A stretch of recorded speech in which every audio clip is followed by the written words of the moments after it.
The Homeless Man Who Saved a Billionaire's Daughter. Chapter 1, Down in the Dust. The rain in Manhattan did not fall so much as it collided with the concrete, driven by a biting November wind that swept off the Hudson River. It turned the glow of neon billboards into smeared ribbons of amber and crimson across the slick asphalt. To the millions rushing through the avenues wrapped in cashmere coats, buried under black umbrellas, or staring blankly into glowing smartphone screens, the storm was a minor inconvenience between heated offices and dry apartments. To Ethan Vance, the storm was simply another variable in the daily math of survival. He sat tucked inside the shallow recess of an abandoned loading dock near the edges of the meatpacking district, just beyond the reach of the downpour. Wrapped in an oversized, faded olive drab field jacket, his knees drawn tightly toward his chest, Ethan watched the world pass by. His beard was thick and dusted with gray, his dark hair matted beneath a frayed black beanie, and his boots were cracked open at the left toe, stuffed with folded newspaper to keep out the damp chill. To any passerby, Ethan was an invisible man, a nameless piece of human wreckage left behind by the relentless machinery of the city. They saw a beggar, a ghost, a cautionary tale. None of them saw the way his sharp, cold blue eyes tracked the movement of every pedestrian within 50 yards. None of them noticed how his ears picked out the subtle pitch of engine troubles in passing cabs, or how his body remained poised in a state of relaxed readiness, a muscle memory habit formed through years of high-stakes military reconnaissance and elite tactical operations. 7 years ago, Ethan Vance did not sleep on cardboard. 7 years ago, he wore tailored Savile Row suits and walked through the marble corridors of Vance Security Solutions, a premier private military and corporate defense firm he had built from the ground up. He had held top-secret clearances, advised foreign dignitaries, and commanded teams of elite former operators in the world's most dangerous battlefields. Then came the betrayal. His former co-founder and trusted friend, Julian Carter, had executed a ruthless corporate coup. Framed for high-level espionage and the theft of classified defense intelligence, Ethan watched his life disintegrate in a matter of weeks. The federal indictments froze his bank accounts. The media slaughtered his reputation. And in the chaotic aftermath, a targeted strike disguised as an accident took the life of his wife, Clara, and their unborn child. Stripped of his name, his wealth, and the only reason he had to keep fighting, Ethan did not go to prison. The charges mysteriously evaporated when Julian acquired the company's patents, but he surrendered to the void. He walked away from the courts, away from the legal battles, and straight into the cold, silent obscurity of the streets. He chose the dust because down here, no one lied to you. Down here, the world was exactly as cruel as it pretended not to be. Ethan pulled his collar up against a draft of freezing wind, taking a slow, controlled breath. Inhale for 4 seconds, hold for 4, exhale for 4. The box breathing technique from his tactical training was a habit he couldn't unlearn. It kept his core body temperature stable and his mind focused, ignoring the dull ache of hunger gnawing at his stomach. 4 miles away, on the 82nd floor of the Sterling Global Tower, the world was framed in spotless triple-paned glass and walnut wood paneling. Aria Sterling stood near the floor-to-ceiling windows, holding a porcelain cup of warm chamomile tea. Below her, New York stretched out like a vast grid of glittering circuit boards. At 24, Aria was the sole heir to Sterling Global Enterprises, a conglomerate worth over $60 billion, with holdings in aerospace, artificial intelligence, and urban defense infrastructure. But despite her family's colossal wealth, Aria lacked the sharp, icy vanity typical of the Manhattan elite.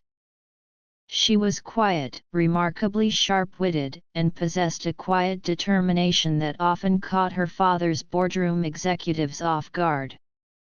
"Miss Sterling," a deep voice rumbled behind her. Aria turned to see Marcus Vance, no relation to Ethan, standing near the doorway.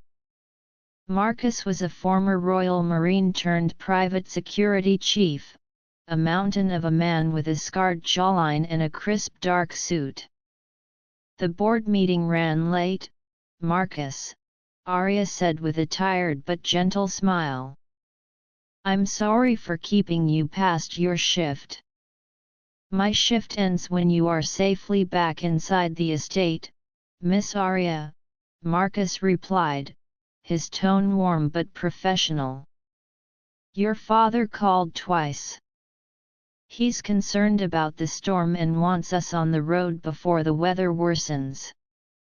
"Dad worries too much," Aria sighed, setting her teacup down on the polished desk. "Ever since the contract disputes with Carter Industries began, he acts like there's an assassin behind every velvet curtain." "Your father understands the value of what he has built, Miss Sterling," Marcus said quietly, picking up her heavy wool coat and holding it out for her. "And he understands the value of his daughter. The world is a treacherous place for someone with your surname." Aria slipped into her coat, stepping toward the private executive elevator.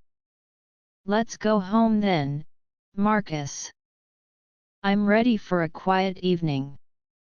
As the elevator doors glided shut, neither of them noticed the small, black electronic transponder attached discreetly beneath the rear bumper of the armored Sterling Global sedan waiting in the subterranean garage, a tracker transmitting a precise GPS coordinate every 3 seconds to a heavily encrypted server.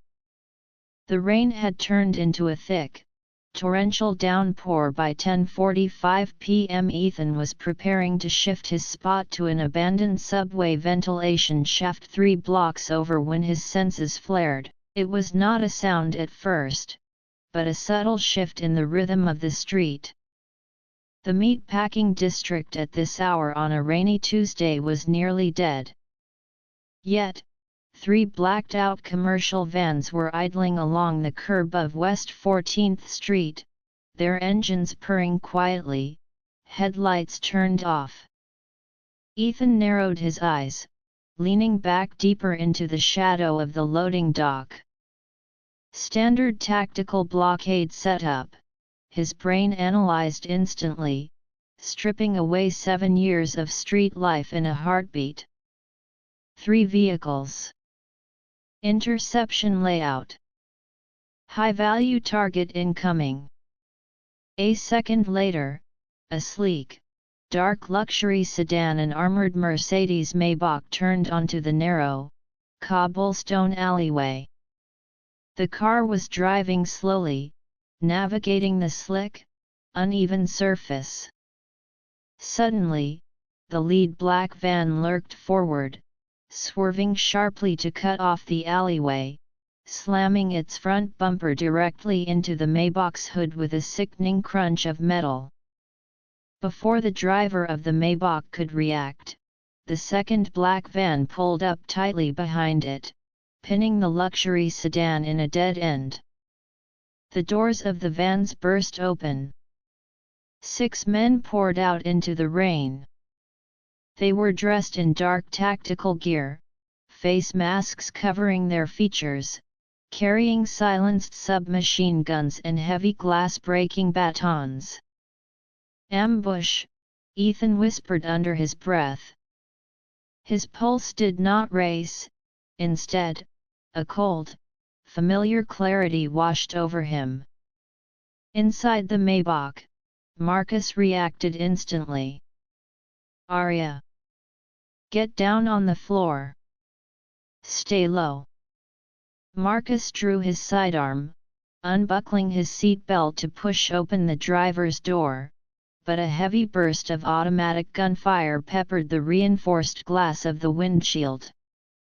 The ballistic glass held, spider-webbing into a white maze of cracks, but the force drove Marcus back.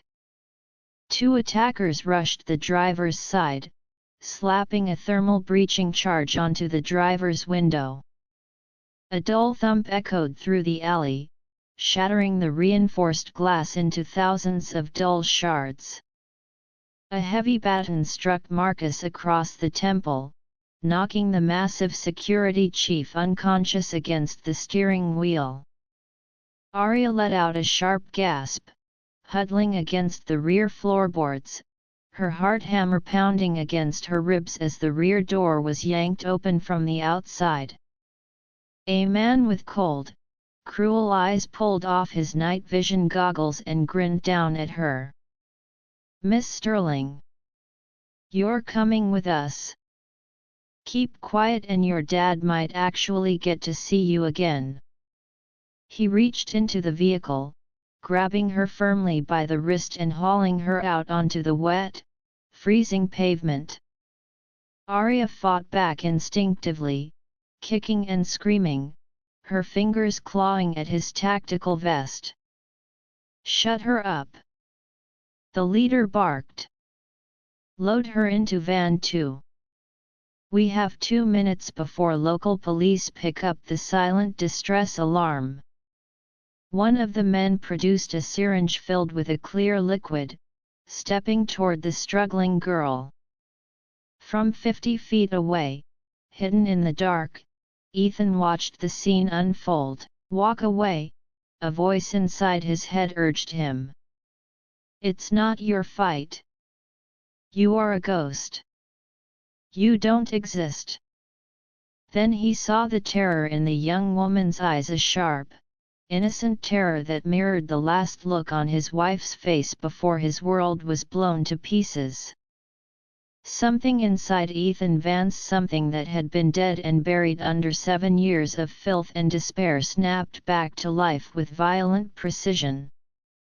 Ethan didn't run toward them screaming. He moved like a shadow detached from the wall. He grabbed a heavy, rusted steel crowbar leaning against a dumpster nearby, his posture changing instantly. The slouched, broken beggar vanished. In his place stood a predator trained by the world's most lethal units. The man holding the syringe over Aria never heard Ethan coming. Ethan closed the distance silently, swinging the steel crowbar in a short, brutal arc. The iron struck the side of the attacker's tactical helmet with a loud crack, instantly dropping the man unconscious into a puddle. Before the leader could even process the sudden collapse of his teammate, Ethan stepped into his guard, grabbing the barrel of his submachine gun and wrenching it upward. A burst of bullets harmlessly chewed into the brick wall overhead. Ethan drove his elbow directly into the leader's nose, shattering the cartilage, followed by a sweeping kick that brought the man down hard onto the cobblestones. "What the hell?" another attacker yelled, swinging his weapon toward Ethan. Ethan didn't hesitate. He threw the steel crowbar like a spear, striking the third man directly in the sternum, knocking the breath from his lungs. In the same fluid motion, Ethan closed the gap, executing a joint lock that stripped the assault rifle from the man's grip, breaking his arm in the process. It was not a flashy movie fight, it was brutal, efficient, military-grade hand-to-hand violence executed in seconds. Aria sat on the icy pavement, gasping for air, her eyes wide with absolute shock. She looked up at her savior, expecting a team of rival security guards or police officers. Instead, she saw a tall, ragged man in a filthy olive jacket, his eyes burning with an intense, terrifying intelligence through the grime on his face. "Get up!" Ethan's voice was a low, commanding rasp, unused to speaking so many words at once. Who are you?" Aria stammered, her voice shaking violently from cold and terror. "If you want to live, get up now," Ethan repeated, grabbing her arm gently but firmly, pulling her to her feet just as the remaining two attackers recovered from the surprise and leveled their sidearms. Ethan shoved Aria behind the safety of the armored Maybach just as a hail of bullets ricocheted off the door panels. "Stay here!" Ethan growled. He grabbed a heavy smoke canister from the belt of a fallen attacker, pulled the pin, and tossed it into the center of the alleyway. Thick, white chemical smoke instantly billowed outward, blinding the remaining gunmen and cutting off their line of sight. Screams and muffled gunfire filled the fogged alley as Ethan moved through the smoke like an invisible ghost, taking down the last two men with swift, silent strikes to their pressure points. Within less than 90 seconds, the entire tactical strike team was neutralized, groaning or unconscious in the mud. Siren wails echoed in the distance, growing louder by the second. The NYPD response units were finally converging on the scene. Ethan stood in the thinning smoke, his chest heaving slightly, his hands steady. He looked down at the tactical rifle in his hand, then tossed it casually into an open dumpster.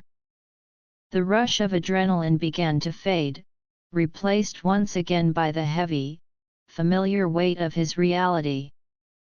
Aria stepped out from behind the armored sedan, her hands trembling as she looked around at the defeated kidnappers. She looked back at the homeless man who had just dismantled an elite military group with his bare hands. You saved my life," Aria breathed, stepping toward him. "Please, don't run. My father is Victor Sterling. He can give you anything you want: money, shelter, medical help. What is your name?" Ethan stopped, his back turned to her. He looked down at his dirty, worn boots, then at the flashing red and blue lights appearing at the end of the avenue. "Forget you saw me, Miss Sterling," Ethan said quietly, his tone flat and emotionless. "The world is safer for you if ghosts stay in the dark." Before Aria could reach out or say another word, Ethan melted into the shadows of a side alley, vanishing into the rain as if he had never been there at all, leaving behind only a terrified heiress, an unconscious bodyguard, and 6 broken kidnappers lying in the dust.